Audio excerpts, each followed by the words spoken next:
Auzubillahi minash shaitanir rajim. Bismillahir Rahmanir Rahim. This is Ghazala Amin with another of the presentations within your PRM 700 as part of your MSPM program. In the Advanced Project Management, the knowledge area that we will be working on in the next lecture and this lecture will be the project scope management. Within the project scope management, let's talk about the things that are of very critical importance. The scope, identification of scope, and committing to a project scope can cause the project to being very successful, or lack of commitment to that scope can also cause your project to be troubled or failed. In the last lecture, we talked about some of the issues that are causing a project to be troubled or failed, and one of those causes was lack of defined project scope, and naturally ultimately trying to reach that target or meeting that commitment of functionality or any other scope. So project scope management, when we talk about that, let's talk about some of the reference study material. Obviously within the PMBOK, it would be chapter 5, your study notes, and if you are following Dr. Kerzner's book, it would be chapter 11, and all of the reference material that you can hold your hands on. But remember, focus on the study material and the study notes that are being given to you, the presentations that are as part of your curriculum. For project scope management, let's talk about some of the key definitions, and it should be a review of some of the key definitions that have already been shared with you. The Change Control Board, the CCB board, the formal group of stakeholders that are responsible for approving or rejecting changes to the baseline and thus the cost. The review process that we've identified was that the Change Control Board should be in a situation to approve or reject any changes that causes the change, or that causes that particular change to ultimately change the approved cost, approved end date, or the initial approved scope of the project.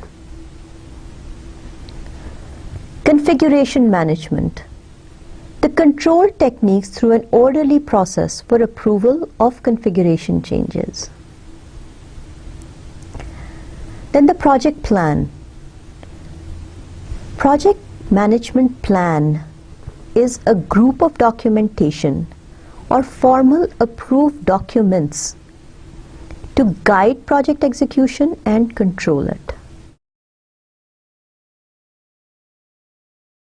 Another key group of definitions would be deliverable.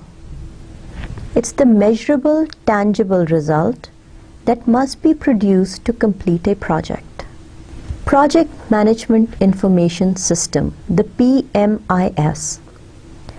These are the tools and techniques to gather, integrate, and disseminate the output of PM processes. Within the same group of definition, let's talk about statement of work. Widely used in the IT world, statement of work is typically used as a major when you are doing a major enhancement of a product that is already out there. So the initial functionality is understood, and now you're adding more to it, or in some other situations. So statement of work should be used as an enhancement or as an added on functionality that can be considered a project by itself. Description or definition of statement of work will be a description of products and services to be supplied to the customers by the project team or the project delivery organization. The major definition of statement of work will be, and if you should highlight this, narrative description of product or services to be supplied under contract. Under this picture, let's summarize what we have talked about so far. We've talked a lot about project initiation. We talked a lot about project planning phase, why we need to spend enough time in the project planning phase, what are the issues when we do not spend that amount of time, what can go wrong, root causes of troubled project in the planning phases. We looked at several identified root causes, and we also drilled down into what could be or should be done to actually work on improving those issues, or to take care of eliminating or totally rejecting or minimizing the causes of those issues. Then the executing and the control phase, and then the closeout phase, right? These are the 5 phases. The change and the risk management, the contract and the relationship management. We are at this point in time looking at a knowledge area.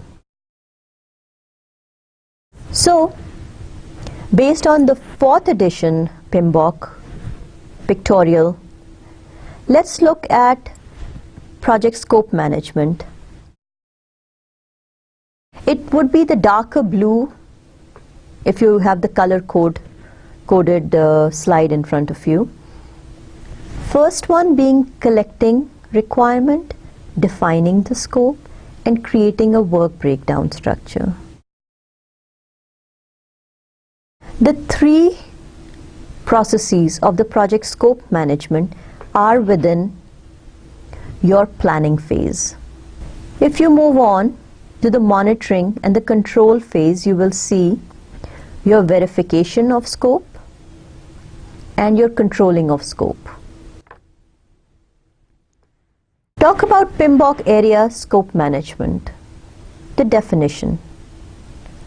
Project scope management includes the processes required to ensure that the project includes all and only the work needed for its successful completion. No more, no less. Whatever is required or has been signed off between the customer and your organization should be delivered for claiming successful project. In other words, scope management asks what is included in the project, the functionality.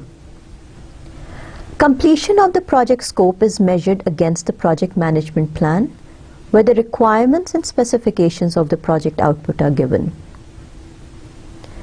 Processes covered under the project scope management are scope definition, identification of the scope and defining it, planning of scope,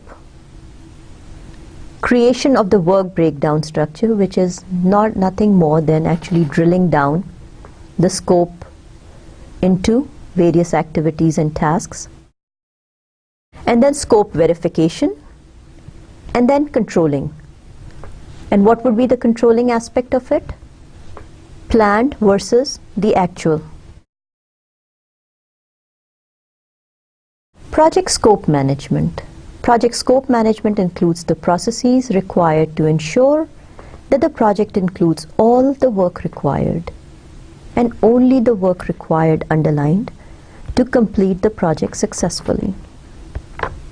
2 things that you get to hear when you talk about the project scope management. And the 2 things that you'll be hearing will be the product scope and the project scope. The product scope are the features and the functions that are to be included in a product or service. It is measured against the product requirements. So, if you are delivering a product as part of your project, then you need to specify the exact technical requirements and the specifications of what that product entails. Your project scope. The work that must be done, remember the work that must be done in order to deliver a product with specified features and functions. This is measured against the project plan. So the product scope is very specific about the requirements and the technical specifications. The project scope is all the work that is needed to deliver that particular product or a service. If you go into Wikipedia, and I'm encouraging you, all of you, to go in and start drilling down into websites and information that you can get your hands on. So, our best friend, Wikipedia. In project management, the term scope has two distinct uses, the project scope and the product scope. So let's see what Wikipedia has to offer in terms of defining the project scope and the product scope.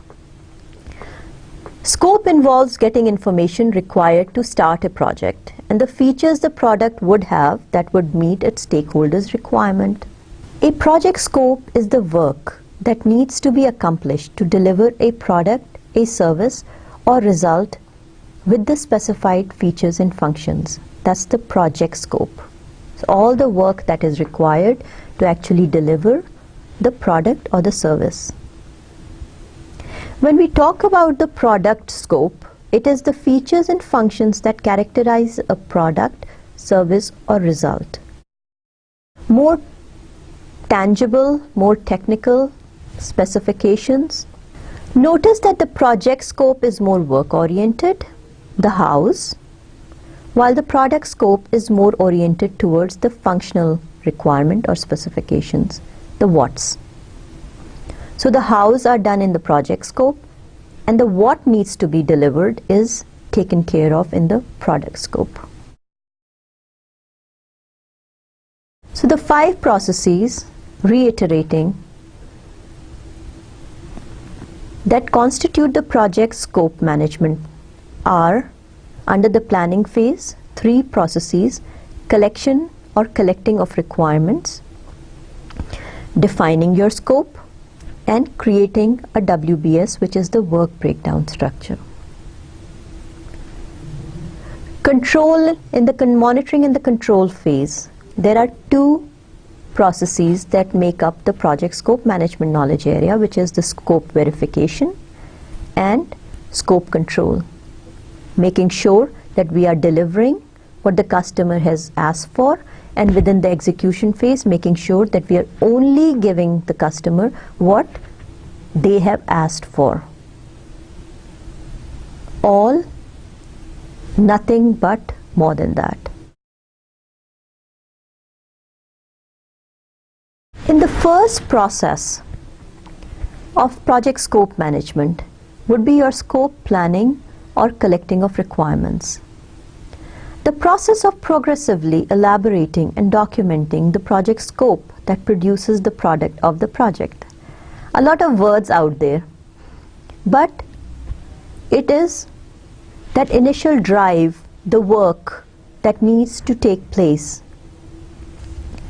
of taking the initial few words out of the customer's mouth and elaborating upon it and making sure that it takes a shape and form that can be delivered to the customer and the end user, and we can form the basis of successful project and successful project management on that data. So the process of developing a written scope statement as the basis for future project decisions. A lot will be talked about in this lecture and the following lectures about how to write the accurate and tangible scope statement. So within the process of collecting requirement and scope planning, all that forms a basis for an agreement between the project team and the project customer by identifying both the project objectives and the major project deliverables. forms a basis. Whatever your scope statement is, whatever you have identified as words, completing and covering what the customer has asked for,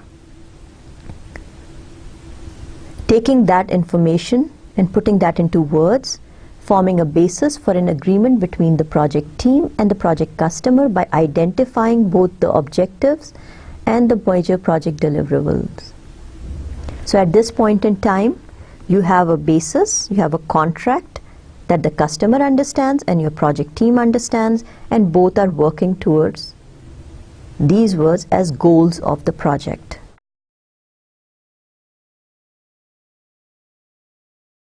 Collection of requirements.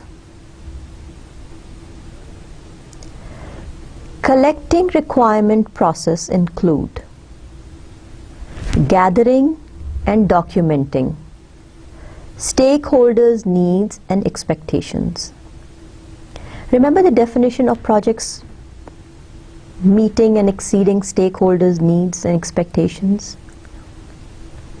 Well, this is the first step in that direction. Underneath the slide, you will see a website. This is directly coming out from there. I would like you to go out and grab hold of it, read it, find it, and drill down into more details. The process of collecting requirement involves documenting project and product features and functions. To be successful in collecting stakeholder requirements, you as a project manager or project team member must have tremendous facilitation skills to extract precise information. And this is where the certification of business analyst or certified information specialist comes into place. In a natural stair of progress from being a novice in this field of project management to becoming more of experienced project or program manager, this would be the first stair. Being a business analyst, or how to gather and grab that information. And there is an education, there is a certification process, entity relationship diagrams, creating the right questionnaires, drilling the right words, documentation, pulling it all together, is a skill set that is mandatory for these individuals to have to grab the right information in this collecting of requirement phase, which forms the basis of successful projects. So to be successful in collecting stakeholder requirement, obviously you must have tremendous facilitation skills to extract precise information. This is where the organization chart and the roles and responsibilities of the people who are talking to you need to be clearly stated also. The people that are feeding the information to you should be empowered personnel within the project organization or within the customer's organization to ensure that the information they are feeding to you is accurate and there is an accountability aspect to it too. Vague requirement is a common reason for project failure. Of all the bullets that were shared with you in the last presentation, this was one of them. Vague requirements. Therefore, it is critical for you as a project manager to implement the collect requirement process accurately. The output of this process sets the foundation for cost, schedule, and quality planning. Couldn't have described or emphasized the importance of this particular process or phase. Collecting requirement is one of the most crucial processes. In many organizations, the role of collecting requirement is called a business analyst or a business consultant or an information analyst. One of the first roles that I did before becoming a project manager was becoming an information analyst. In the IT world, being certified information analyst needed education needed skills, and needed experience. And all that to ensure that the basis or the foundation of your project is built accurately. Stronger the foundation, more opportunity for you as a project manager to build upon it successfully and to create a building that will not fall under certain pressures. The role of a business consultant or a business analyst or an information analyst is a highly specialized role. In an agile team, for example, the product owner is usually responsible for collecting the requirements. However, the Scrum Master is expected to participate. These are all different roles. In such a setup, the person responsible for collecting requirements will usually not participate actively in other processes, such as scheduling. So, project manager may or may not be an ideal person to be responsible for collecting requirements or writing a scope statement. If this is a specialized skill, then you tend to do this role for multiple projects within the initiation phases or the planning phases of the project, or whenever and however your services are procured to do this. So you've kind of assumed that you've moved on, you've collected all the requirements, and you are moving on to the scope planning phase. Resulting product description is documented in this particular phase. Major constraints and assumptions are identified. Benefit and cost analysis takes place to ensure profitability. Obviously, this would be your feasibility stage of the project. Within this project, you will look at what is needed, what is required, and the work that is needed from your organization to produce the product that is required by the customer organization. All ends up being beneficial to both the parties. So there is a cost benefit to both the parties involved. And remember, the cost benefit is not always money benefit. And some of you must be thinking, then what is it? Sometimes a lot of organizations take up products or projects for multiple reasons. And all that needs to be geared towards meeting the vision and the mission of the project organization. So if you're not getting a lot of money benefit from your project at this point in time, then maybe you are getting some of the intangible benefits. For example, this is a well-known organization working on a project. Within this organization will understand all or move up your organization's worth in other people's eye, and you're going to establish yourself as a worthy organization for providing projects to other customers, right? In this situation, money may be given a backseat and other benefits outweigh the reason for undertaking this project. So the benefit and the cost analysis should take place in this particular phase or the process to ensure profitability. Again, I've explained that profitability can take major definitions. SME, the subject matter experts, are consulted for expert judgment. This is a good time when you should hire resources and consultants or auditors to ensure that whatever you're working on is feasible. This whole process should result in a lot of things. An important one is the scope statement.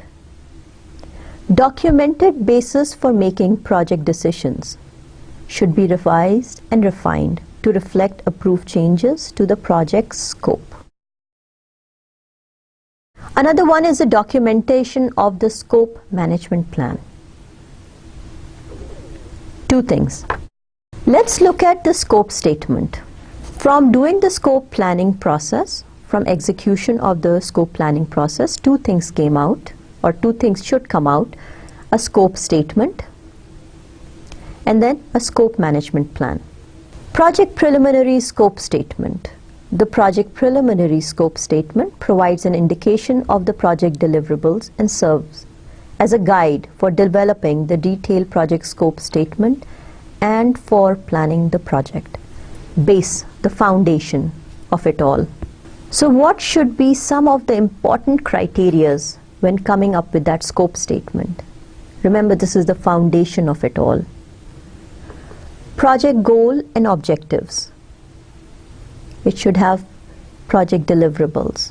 It should identify project requirements and project boundaries. Project assumptions and constraints should be highlighted in this.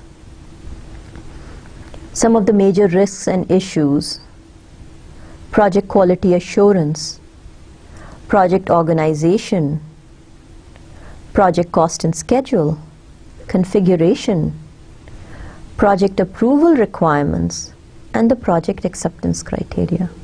To sum it all, this is the basis of a scope and the foundation for successfully building the project bricks.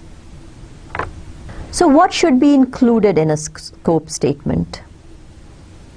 Again, the website where we extracted this information is on the bottom of this slide for you to actually go out and dig deep into. Constructing powerful scope statements. A successful project scope statement should be concise, precise, and very clear. Anyone reading the statement should have a good idea of what the project consists of and what will not be part of the project. Scope statement will and should give a view of the project.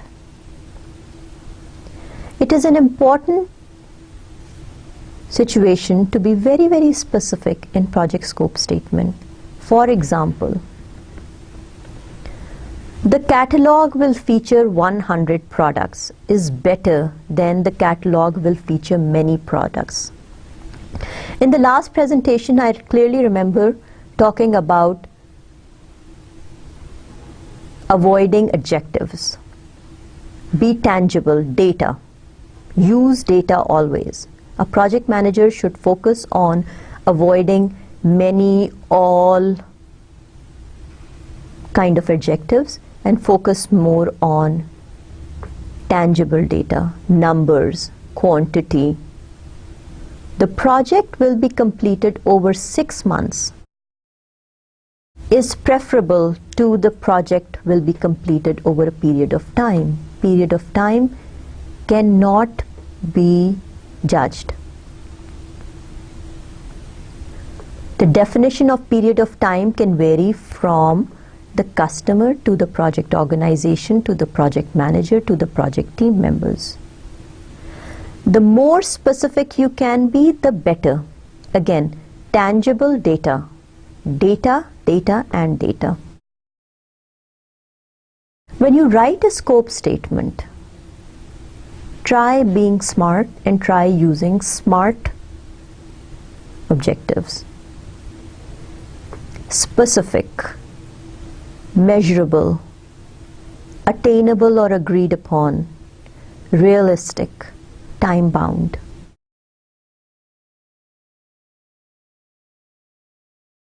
Let's look at an example of writing a scope statement.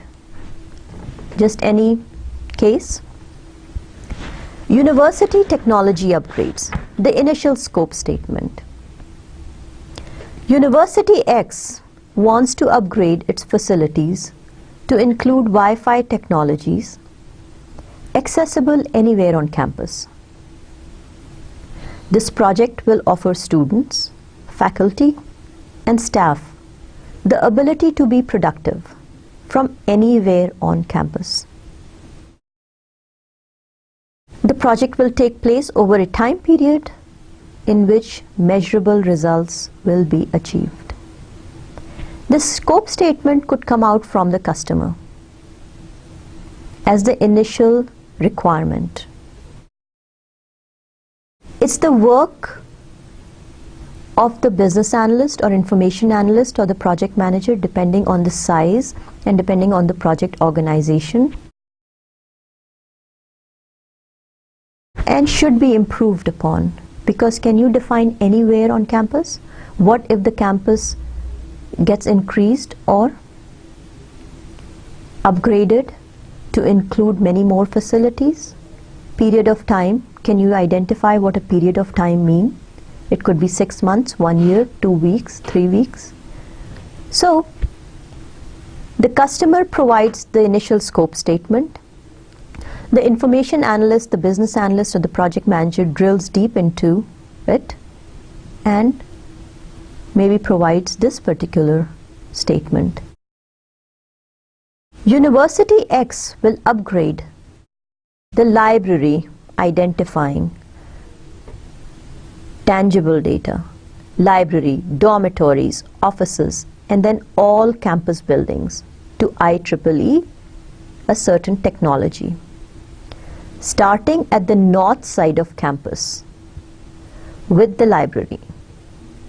This project will facilitate productivity via computer of faculty, staff, and students. The project will be completed by fall semester 2011.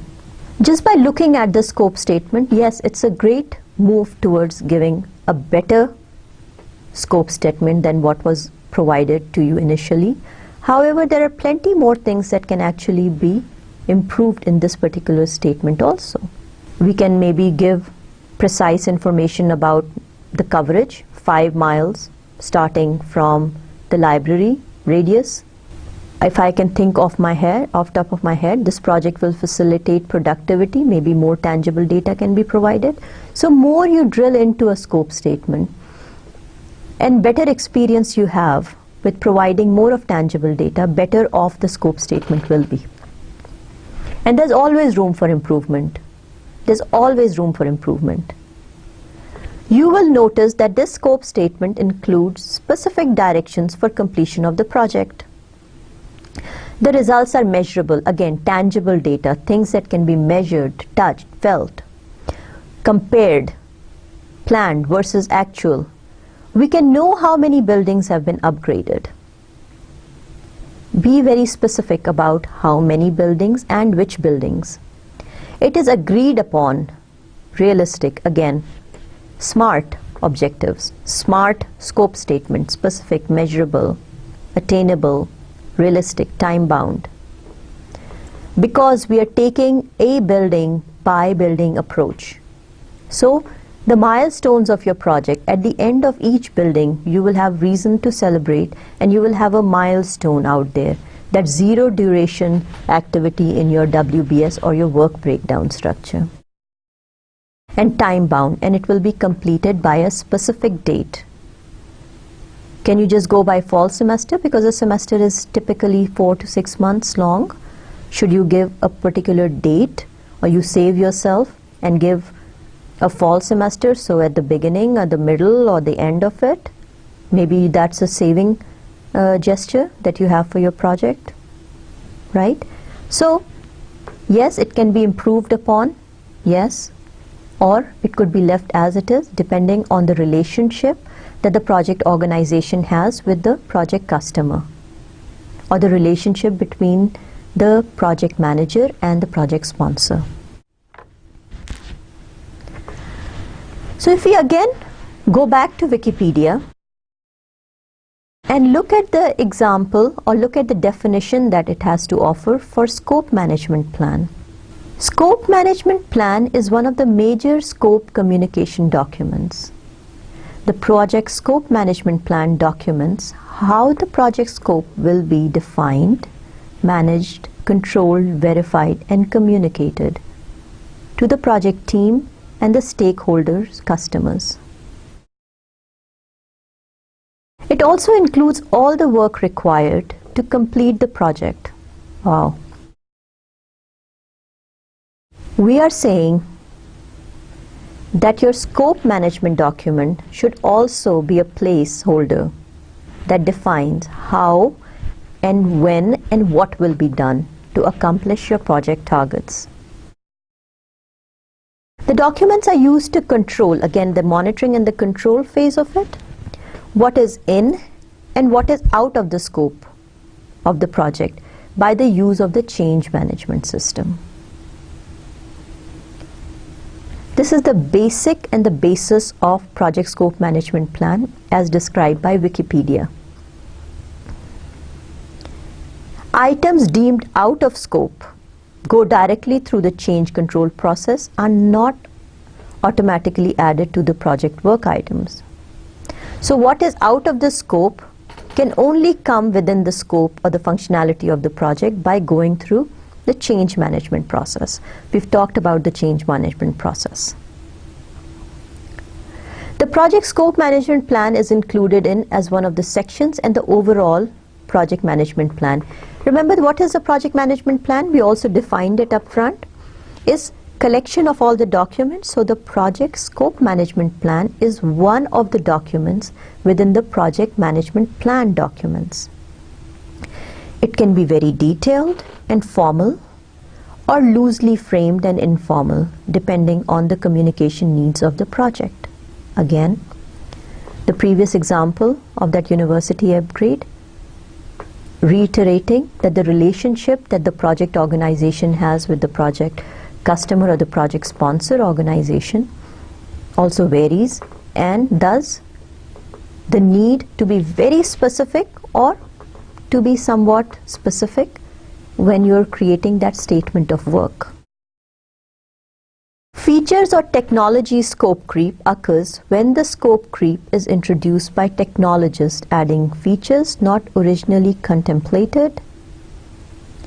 Customer pleasing scope creep occurs when the desire to please the customer through additional product feature adds more work to the current project rather than to a new project proposal. So sometimes we add in functionalities, sometimes we add in more technology, sometimes we add more functionality to the scope of the project in an attempt to continue to please the customer. Well, it's not an unusual situation for any project manager or project organization to be in a spot where you're adding more features to your project or product to please the customer for more work, additional projects, or a favorable response or a favorable comment in the media. Another feature or another definition or another terminology that they're using is the gold plating. Gold plating scope creep occurs when technologists augment the original requirements because of a bias toward technical perfectionism, or because the initial requirements were insufficiently clear or insufficiently detailed. So two things that we are learning from the Wikipedia's definition. It's the customer pleasing scope creep, and the term that really amuses me and humors me is the gold plating scope creep. But Wikipedia has come up with these two terminologies because they see the need to identify that as a basis of some of the scope creep that are happening in any technology related projects or in any other related project in any other organization. So statement of work 2 results from the scope planning process, statement of work which we identified and defined, and then the scope management plan. The scope management plan, we gave you the definition from Wikipedia, and let's drill deep into what else is required. The scope management plan, the purpose of it. The scope management plan establishes how scope management will be carried out in the project. So you're trying to create a foundation, and what is this foundation for? We also know that this is part of the project management plan and the initial documents that will make the basis of this big document that will serve us as project managers to execute seamlessly through the execution and the monitoring control phases. The scope management plan serves as guidance for scope process and formats and defines the roles and responsibilities for stakeholders in those processes. It is not the detailed requirement information, but instead explains how that information will be captured, expressed and modified, if or when necessary. Again, the reference is at the bottom of the slide. Please go ahead and drill deeper into why a certain terminology or why certain definitions are provided to you. So the purpose of scope management plan is not just providing a basis or a foundation for project, it is also our attempt as project manager to explain how that information will be captured, expressed and modified. So the first was the purpose of the scope management plan. Next will be the application of the scope management plan. The scope management plan is used by project managers and the project office to define how management practices will be conducted. Again, with the same definition or same ideas in our head, that we are providing basis and we are providing foundation for how things will be built up. In some organizations, it may be a standardized document applied across multiple projects and modified only slightly. Remember, foundation cannot be changed and revised. Certain changes can be added, but major transformations cannot take place, otherwise your building will be constructed on loose grounds. In some organizations, it may be a standardized document because of doing typical certain projects in a portfolio you've developed, or your organization has developed a certain format which is very, very typical in bigger organizations. You continue to follow the same process and just put in the content or change the content while the template stays the same. That is the best way if you belong to a project portfolio. It may be a standardized document applied across multiple projects and modified only slightly to reflect the individual resource and delivery requirements of the project. Similar projects, similar inputs, similar scope management plan, similar ideas, ideologies, and ways of controlling scope. All is fair. That is how work should be done by, and you don't need to invest a lot of time in as a project manager in defining a scope management plan. Scope management plan should be used to prevent project managers from reinventing the process every time they face a new project. What is a methodology? A methodology is a tool or a vehicle to do exactly this. Saving time for the project manager to reinvent the wheel every time they come up with a new project.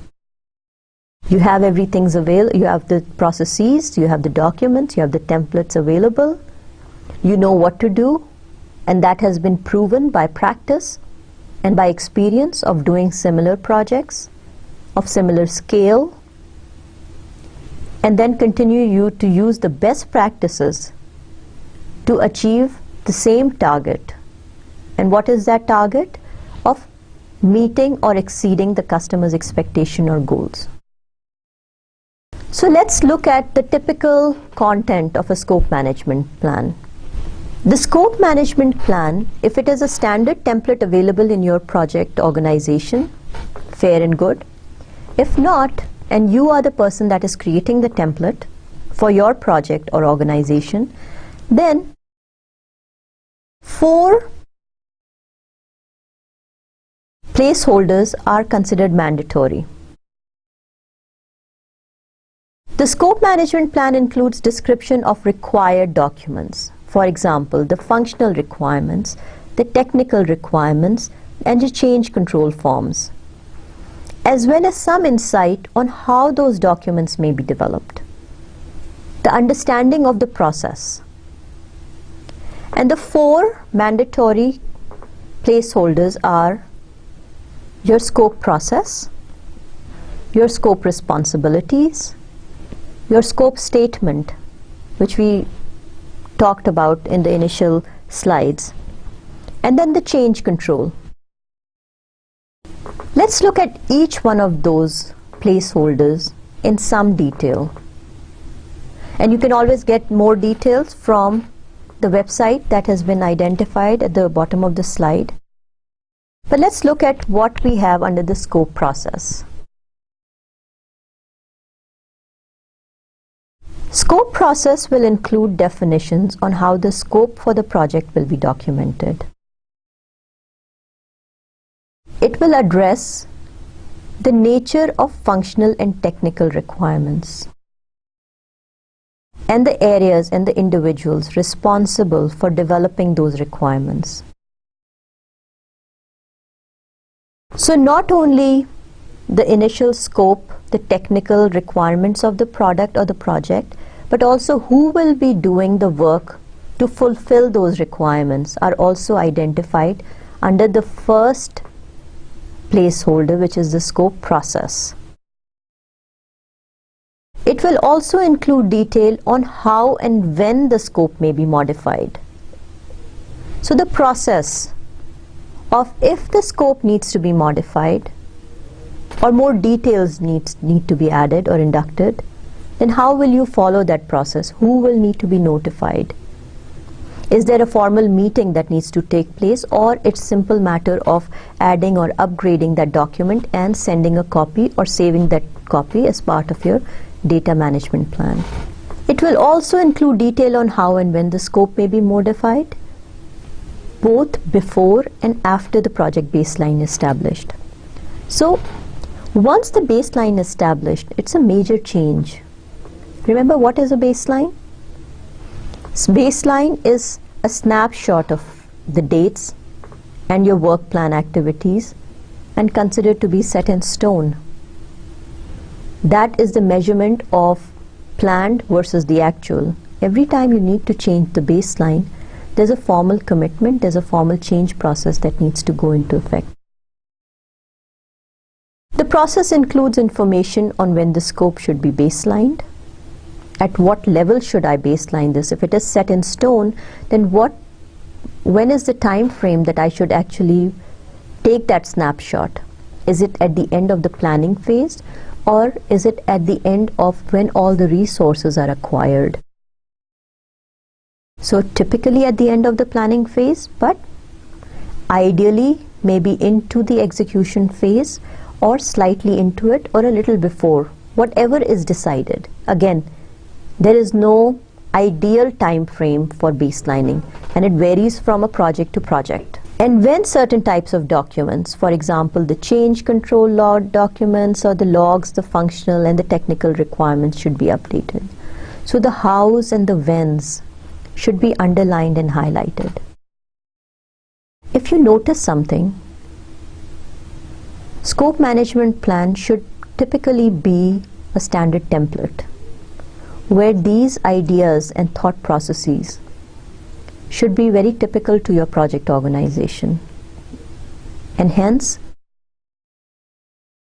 the need for it to be standard. You cannot be and you should not be changing your scope management plan from a project to project, but it again varies on and depends on the organization or the project that you are working for.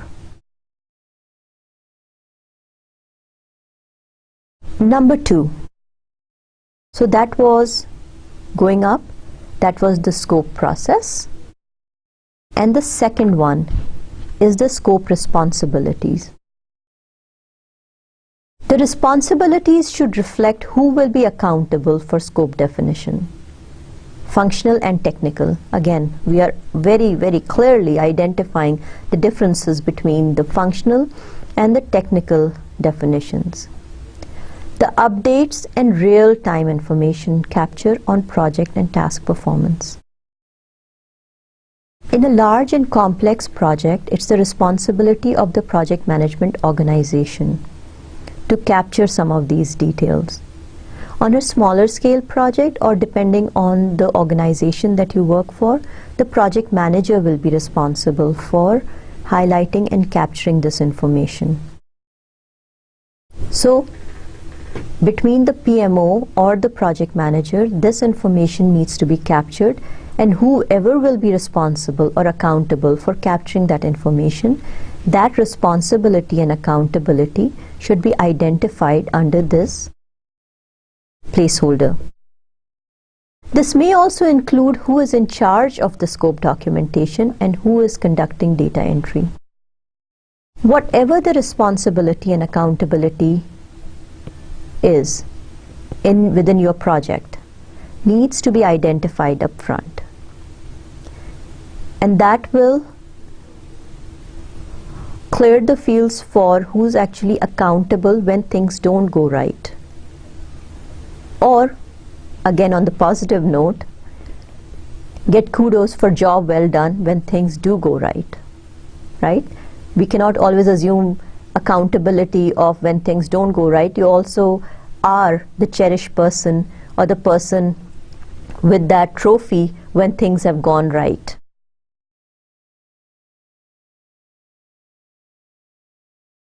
The third placeholder in your scope management plan will be your scope statement.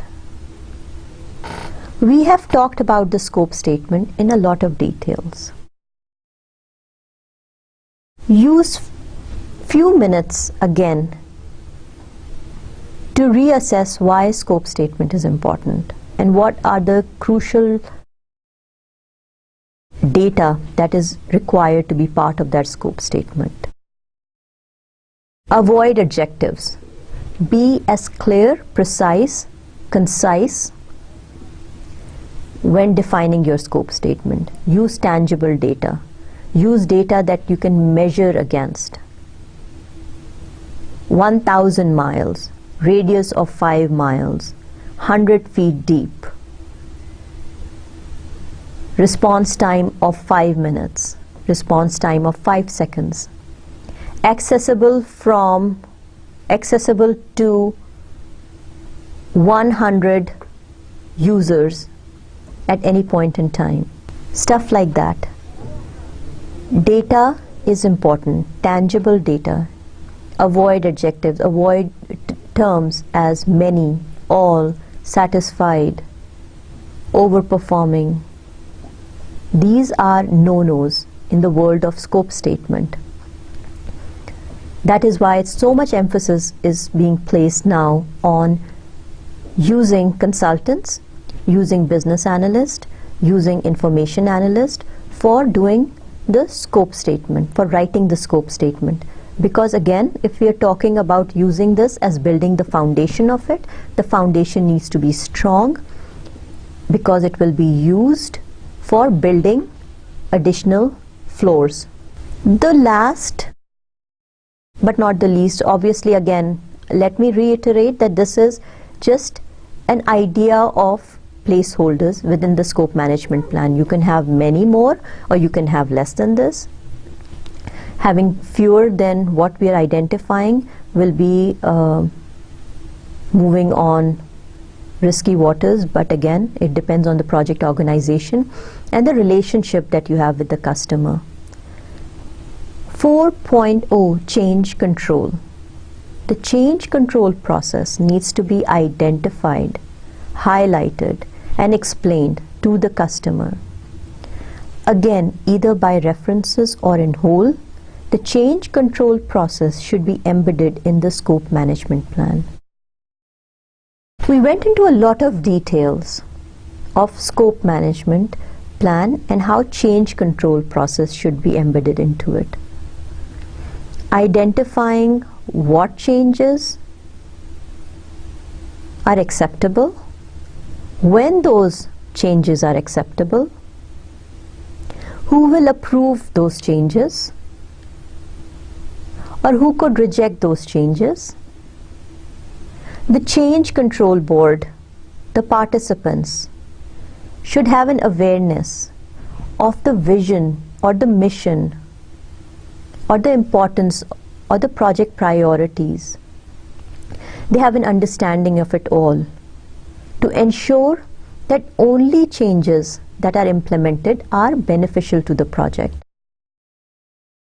You need to have informed CCB participants. End user may come up with multiple changes, but all those changes may or may not be going or taking the project in the right direction. So as project organization and project manager, we should be in a position to actually not abiding by every whim of the project or the end user or the project customer, but taking it and leaving this up to the decision of the CCB board. The CCB board should be comprising of not only the project organization key people, but majority of them should be the project customer, because they are the funders of this change. They also see the vision and the mission of the project. And if the project gets delayed by implementation of some changes, they also need to understand the priority of project implementation. All these lead into a successful and a complete change control process, which is part of your scope management plan. At the end of it all, within your project scope management knowledge area, a lot of things we discuss. We are creating a foundation, a basis for project. We've looked at the first process of collecting and defining requirements. Statement of work. Why is it important? Scope management plan. Why is it so important to have standardized processes in it that would get the commitment of the project managers, the project organization managers, and the project customer, and will be used as a basis for taking and developing the project. We will look at more processes and other processes in the subsequent lectures and presentation to complete the project management knowledge area, which is the project scope management. From this point onwards, we will start taking a knowledge area and digging deep into the processes that constitute that particular knowledge area. We would like not to restrict ourselves to a certain edition or a certain methodology, but try to give you an overall picture. However, PMBOK will be the recommended reference for the knowledge areas that have been identified. At this point, let me say goodbye to you. Allah Hafiz. Take care of yourself. I would like you to go read up of what is available on the website as an assignment. Go into the Wikipedia. Most of the references that I have used in this presentation has been highlighted on the bottom, so feel free to go use that information. If you go to general project management organizational websites, you will find more information. If you simply type the word project scope management or project statement of work or project scope statement, and just put that into Google or Bing or whatever vehicle you are using, you will come up with multiple data, multiple information, multiple websites that offer definitions and insight into some of these terminologies. Use that to build your understanding on what we are talking about. Good luck, Allah Hafiz again, and I will see you in the next presentation.